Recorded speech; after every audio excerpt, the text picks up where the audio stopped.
नमस्कार, बहुत बहुत स्वागत आप सभी का रणभूमि लाइव में। हमारे खास शो रणभूमि लाइव में आपके साथ मैं हूं राजेंद्र देव।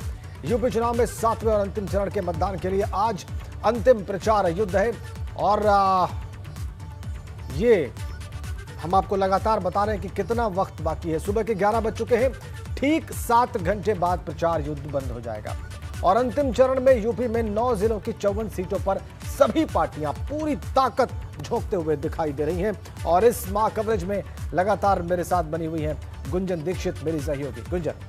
बिल्कुल राजेंद्र, आपने बता दिया कितनी सीटें हैं, लेकिन वक्त बताना भी बहुत ज्यादा जरूरी है और वक्त ये घड़ी बता रही है और इस घड़ी की टिक टिक के साथ नेताओं की दिलों की धड़कनें भी तेज हो रही हैं। काउंटडाउन भी हम दिखा रहे हैं, देखिए 6 घंटे 59 मिनट, यानी कि 7 घंटे से भी कम का वक्त बचा हुआ है। 7वां चरण आखिरी चरण और आखिरी चरण के आखिरी प्रचार युद्ध के ये कुछ घंटे बचे हुए हैं। इसके बाद प्रचार का कोई मौका नहीं होगा। लगातार हमने देखा कि किस तरीके से चुनाव प्रचार किया गया हर एक चरण के लिए और यह आखिरी चरण है, इसलिए इस आखिरी चरण का चुनाव प्रचार बहुत ज्यादा जरूरी है। 9 जिले की 54 विधानसभा सीटों पर सोमवार को मतदान होना है, जिसके लिए चुनाव प्रचार के आखिरी कुछ घंटे बचे हुए हैं। 613 प्रत्याशियों की किस्मत का फैसला इस बार वोटर करेंगे। लगातार चुनाव प्रचार की हर एक तस्वीर 9 जिलों से 18 रिपोर्टर हमारे दिखा रहे हैं, जो हम अपने दर्शकों तक पहुंचा रहे हैं।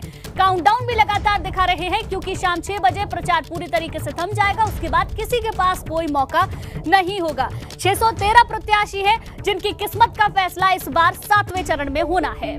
जौनपुर जिले में भी मतदान है, वहां पर 9 विधानसभा सीटें हैं, लेकिन सबसे ज्यादा हाई प्रोफाइल सीट है मल्हानी से बाहुबली धनंजय सिंह जेडीयू के टिकट पर चुनाव मैदान में है और उनके सामने है सपा के लकी यादव। और लकी यादव से एक्सक्लूसिव बातचीत की है हमारे सहयोगी ने, आपको दिखाते हैं। जौनपुर की 9 विधानसभा सीटों में सबसे ज्यादा हाई प्रोफाइल मानी जाने वाली मल्हानी सीट से समाजवादी पार्टी के प्रत्याशी हैं लकी यादव। और लकी यादव आज प्रचार युद्ध के अंतिम दिन अपने कार्यकर्ताओं के साथ बातचीत कर रहे हैं, रणनीति बना रहे हैं। हमारे साथ हैं, उनसे बात करते हैं। लकी जी, सबसे पहले ये बताइए कि नेताजी आपकी विधानसभा क्षेत्र में आए हैं, कितना लकी मानते हैं, क्योंकि इससे पहले करहली ही गए थे केवल प्रचार करने के लिए। अब नेताजी जो हमारे यहाँ मल्हानी विधानसभा में आए, क्योंकि पिताजी उन्हीं के सानिध्य में रह के राजनीति स्टार्ट किए थे और पिताजी वो चले गए, आज इस दुनिया में नहीं है, तो लगातार पिताजी कहीं और इधर। तो नेताजी से मेरी बात हुई थी, तो नेताजी ने ये कहा था कि मैं तुम्हारे चुनाव में आऊँगा। मैं अपने दोस्त के श्रद्धांजलि देने नहीं आ सका था, इसलिए तुम्हारे चुनाव में मैं ज़रूर प्रचार करने आऊँगा। तो इसलिए हमारे विधानसभा मल्हानी विधानसभा के सभी महान जनता को आशीर्वाद देने आए थे। और रही बात दूसरी कि जो ये चुनाव अगली बार जब पापा के प्रचार में वो वहीं पे आए थे, 2017 के चुनाव में भी आदरणीय नेताजी वहीं आए थे। उस समय आजम खां साहब साथ में आए थे, लेकिन आजम खां साहब बाहर न होने के नाते नेताजी अकेले आए। तो उस समय एक समाजवादी के अगेंस्ट एक लहर चल रही थी, तो आप लोग जो गवर्नमेंट भारतीय जनता पार्टी ने बनाया, तो उस समय पिताजी ने 22,000 वोटों से यहाँ से जीता था। और इस बार नेताजी आशीर्वाद यहाँ देने आए, तो मल्हानी की महान जनता 50,000 वोटों से जीतेगी। जौनपुर से कैमरामैन प्रमोद बाजपेयी के साथ रतीश त्रिवेदी, एबीपी गंगा।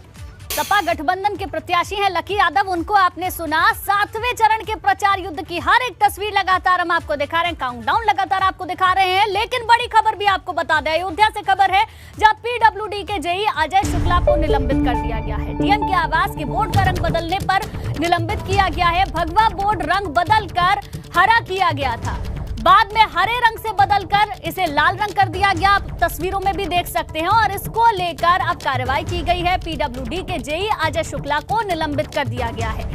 डीएम के आवास के बोर्ड का रंग बदलने पर निलंबन किया गया है। भगवा बोर्ड रंग बदलकर पहले हरा किया गया और हरे के बाद लाल किया गया, जो इस वक्त आप अपनी टेलीविजन स्क्रीन पर देख सकते हैं। और इसी के चलते निलंबन की ये कार्रवाई की गई है। डीएम के आवास के बोर्ड का रंग बदलने पर पीडब्ल्यूडी के जेई अजय शुक्ला को निलंबित कर दिया गया है।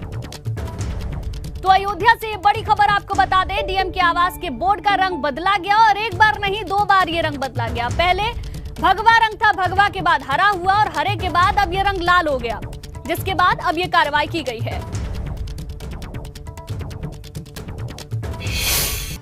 आगे बढ़ते हैं, 7वें चरण के लिए भाजपा के दिग्गज मैदान में उतर गए। कैसी है भाजपा की तैयारी, देखिए यूपी भाजपा अध्यक्ष प्रदेश अध्यक्ष स्वतंत्र देव सिंह से हमारे सहयोगी की एक्सक्लूसिव बातचीत। प्रदेश की राजनीति में बीजेपी को नए आयाम पर पहुंचाने के लिए बीजेपी के प्रदेश अध्यक्ष स्वतंत्र देव सिंह ने कड़ी तैयारियां की हैं, लेकिन इस बार जीत का कितना भरोसा है और लग रहा है कि सरकार बना पाएंगे? सरकार के एजेंडे को लेकर हम लोग केंद्र सरकार की योजना साल भर में 6 महीना में, राज्य सरकार की 6 महीना में, साल भर में लेकर हम जनता के बीच में रिपोर्ट कार्ड जाते थे और जनता जनार्दन का आशीर्वाद हमेशा मोदी योगी के प्रति रहा है। क्या काम कम किया है कि मोदी योगी के ऊपर ही चुनाव लड़ा जा रहा है कि स्थानीय लोगों के खिलाफ है? पहली बार आप देखोगे कि सपा बसपा को कोई मुद्दा नहीं है। 5 साल में बीजेपी ने इतना काम किया है कि सपा बसपा के पास कोई मुद्दा नहीं मिला, इसलिए 5 साल तक न कोई आंदोलन, न धरना, न प्रदर्शन, न 1 रुपये के भ्रष्टाचार को लेकर कोई प्रेस वार्ता अखिलेश यादव ने किया। जो समस्या थी, बिजली की समस्या थी, सड़क की समस्या थी, शिक्षा की समस्या थी, चिकित्सा की समस्या थी, रोडों का कनेक्टिविटी था, गांव को जोड़ने का था, वो 5 साल में लगभग पूरा हुआ है। आज बेटियां 12 बजे भी रात को बाहर निकलकर, मुस्लिम या हिंदू बेटियां अपने घर जाती हैं। अब गुंडे डरते हैं राज्य के अंदर, बेटियां नहीं डरती हैं, बेटे नहीं डरते हैं। वो घूमकर किसी के साथ, दोस्तों के साथ अपना घर जाते हैं, चुपचाप सुरक्षित जाते हैं। शादी विवाह समारोह से भी अपने घर जाते हैं, माताओं के साथ, भाइयों के साथ। तो कोई डर भय नहीं है। पहले डर रहता, 5 बजे बाद कोई निकलता नहीं था इस राज्य के अंदर। इसलिए जाति, बंधन, धर्म तोड़कर मोदी योगी और भारतीय जनता पार्टी के लिए वोट देना चाहते हैं। वाराणसी से हमें तस्वीरें मिल रही है प्रधानमंत्री मोदी के काफिले की। इस वक्त लाइव प्रधानमंत्री मोदी का काफिला मूव कर रहा है। तस्वीरें हमें लाइव मिल रही हैं। ये देखिए आप, वाराणसी से ये तस्वीरें लाइव आप देख रहे हैं। ये प्रधानमंत्री मोदी का काफिला है और लंबा काफिला। इसमें आप ब्लैक फॉर्च्यूनर गाड़ियों को देख सकते हैं, इसके अलावा कुछ और कारें और उनकी सुरक्षा व्यवस्था। रोहनिया में, रोहनिया विधानसभा क्षेत्र है वाराणसी का, जहां पर सभा करनी है आज प्रधानमंत्री नरेंद्र मोदी को, और वहां के लिए रवाना हो गए हैं प्रधानमंत्री। आपने देखा कि कैसे सड़कों पर है, बनारस की सड़कों पर है प्रधानमंत्री मोदी का काफिला। रोहनिया में थोड़ी देर बाद आज उनको एक जनसभा को संबोधित करना है। पूरे क्षेत्र में आज प्रचार का अंतिम दिन है, जैसा कि हम आपको लगातार दिखा भी रहे हैं, बता भी रहे हैं। रणभूमि से लाइव तस्वीरें अभी हमने आपको दिखाई। अनुभव शुक्ला इस वक्त हमारे साथ लगातार बने हुए, बनारस से जुड़ गए हैं फिलहाल, और वो हमें बताने वाले हैं कि जो प्रचार का आखिरी दिन है इसमें वो क्या तस्वीरें देख रहे हैं वहां पर, और उनके पास बताने के लिए विशेष क्या है। अनुभव। देखिए, बिल्कुल पूर्वांचल का रण है, क्योंकि आखिरी 7वां चरण है और फाइनल राउंड हम इसको कह रहे हैं। क्यों कह रहे हैं? 9 जिलों की 54 सीटों पर 7 तारीख को वोटिंग होगी और वही फाइनल वोटिंग है। 54 सीटें अभी बची हुई हैं और हम इस वक्त आजमगढ़ में। आपने वाराणसी की बात की, प्रधानमंत्री की बात की। देखिए, वाराणसी को अगर कहे तो एक तरीके से बीजेपी का गढ़ है। प्रधानमंत्री नरेंद्र मोदी जब से वहां से सांसद बने, एक तरीके से वो बीजेपी का गढ़ हो गया है। लेकिन हम आजमगढ़ की बात करेंगे, क्योंकि हम आजमगढ़ में मौजूद हैं। ये दीदारगंज विधानसभा में मौजूद है। ये समाजवादी पार्टी का गढ़ है। अखिलेश यादव सांसद है यहाँ से। 10 विधानसभाएं हैं। आप सोचिए, लखनऊ में 9 विधानसभा होते और यहाँ आजमगढ़ में 10 विधानसभाएं आती हैं। 2017 में जब बीजेपी की इतनी लहर थी, 325 प्रचंड बहुमत मिला था, तब भी इस आजमगढ़ में सिर्फ 1 सीट मिली थी, वो भी अरुण यादव को, रमाकांत यादव के बेटे को मिली थी। और इस बार तो रमाकांत यादव समाजवादी पार्टी में चले गए हैं, खुद वो चुनाव लड़ रहे हैं फूलपुर पवई से। लेकिन हम दीदारगंज में मौजूद हैं, क्योंकि ये सुखदेव राजभर का इलाका रहा है। बसपा के बहुत बड़े नेता रहे और हम कहें हाल ही में उनका निधन हुआ। विधानसभा अध्यक्ष रहे। इस बार समाजवादी पार्टी उनके बेटे को टिकट दिया है। बीजेपी ने यहाँ पर डॉक्टर कुशवाहा को उम्मीदवार बनाया है। कुछ लोग भी हमारे साथ मौजूद हैं, उनसे जानेंगे कि इस बार आजमगढ़ क्या बदलाव के लिए तैयार है। क्या लग रहा है आजमगढ़ में? 10 सीटें हैं यहाँ पर, कुछ बदलाव होगा क्या? 10 में से 6 सीट बीजेपी इस बार लड़ाई में है पूरा। बहुत आप कह रहे हैं कि बीजेपी लड़ाई में? जी बीजेपी की जो है 6 सीटें पे लड़ाई है। समाजवादी पार्टी का गढ़ माना जाता है। पिछली बार 10 में 1 सीट ही सिर्फ बीजेपी जीत पाई। कभी बीजेपी जीतती नहीं यहाँ। देखिए, गढ़ से नहीं मतलब होता है, आदमी को इस समय बदलाव चाहिए आजमगढ़ जिले में, ठीक ना? अच्छा। उनके जो भी विधायक थे कभी घूमने तक नहीं आए, काम की तो बात ही छोड़िए आप, ठीक। और जो कैंडिडेट यहाँ से टिकट पाया है डॉक्टर कृष्ण मुरारी विश्वकर्मा, इसी का घर नहीं बचा होगा पूरे 5 साल में। हारने के बाद भी कम से कम 60-70 करोड़ का काम करवा चुके हैं। दीदारगंज विधानसभा। जी। क्या नाम है आपका? दिनेश पांडे। पांडे जी, ये बताइए, ये कह रहे हैं कि आजमगढ़ में बदलाव होगा। सपा ने 10 में से 9 जीती थी, इस बार कह रहे हैं 6 सीटें जीते। कुछ ऐसा लग रहा है क्या बीजेपी के लिए माहौल लग रहा है आपको? है, बीजेपी का माहौल तो है इस बार। जी। बदलाव हुआ है क्या आजमगढ़ में? चीजें बदलेंगी? जी। क्या ऐसा आजमगढ़ के लोगों को लग रहा है कि जब हमने 2017 में 9 विधायक सपा की दीदी, उससे काम नहीं हुआ क्या आजमगढ़? नहीं हुआ जी। ठीक है, मैडम, आप ठीक है। क्या अनुभव, चाहते वहाँ पर मौजूद लोगों में से कुछ लोग बदलाव की या बदलती चुनावी हवा की बात कर रहे हैं।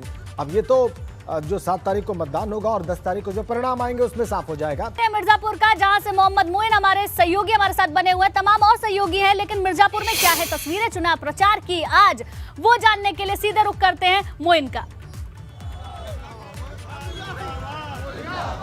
देखिए, इस वक्त हम मौजूद हैं मिर्जापुर की सदर सीट पर। यहाँ से जो भारतीय जनता पार्टी के विधायक हैं उनका रोड शो शुरू होने वाला है और एक खास तस्वीर दिखाना चाहेंगे कि इस रोड शो में एक बुलडोजर भी है। उत्तर प्रदेश के मुख्यमंत्री योगी आदित्यनाथ ने माफियाओं के खिलाफ जो कार्रवाई की है वो बुलडोजर एक प्रतीक के तौर पर यहाँ पर रखा गया है और ये बुलडोजर साथ साथ पूरे रोड शो पर चलेगा।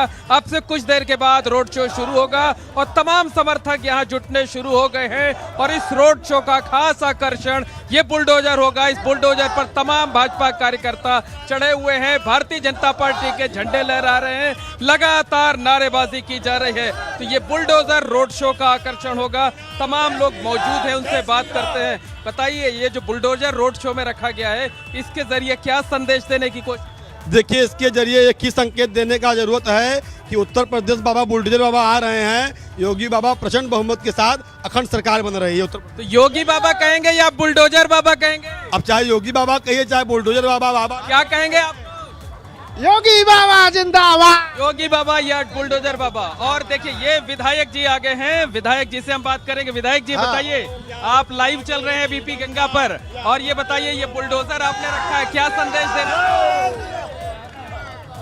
क्या संदेश देना चाहते? जो माफिया हैं, माफिया राज हमारे माननीय योगी जी खत्म किए हैं, पुनः जो फन उठाना चालू किए उनके कुचलने के लिए बुलडोजर आया हुआ है। चुनाव बाद जो भी हमारे व्यापारियों के साथ अत्याचार कर रहे हैं, जबरई जमीन कब्जा कर रहे हैं, उन लोगों का मुझे गिरवाना ही है। बुलडोजर चलता रहेगा, मतलब बुलडोजर चलता रहेगा, बुलडोजर चलता रहेगा, बुलडोजर बिल्कुल चलेगा। जो माफिया हैं, जमीन जबरई दूसरे का कब्जा कर रहे हैं, उनको जैसे देख लीजिए प्रयाग हर जगह गिरा है, उसे मिर्जापुर में भी जिसका भी जो किया है बिल्कुल, ये प्रचार की तस्वीरें हैं जिसमें कि बुलडोजर का भी जिक्र है और बुलडोजर बाबा का भी जिक्र है। ठीक है, और आपको बताएं कि वाराणसी से इस वक्त कनेक्ट है हमारे साथ नीतीश पांडे और देखते हैं कि उनके पास विशेष क्या है दिखाने के लिए। नीतीश।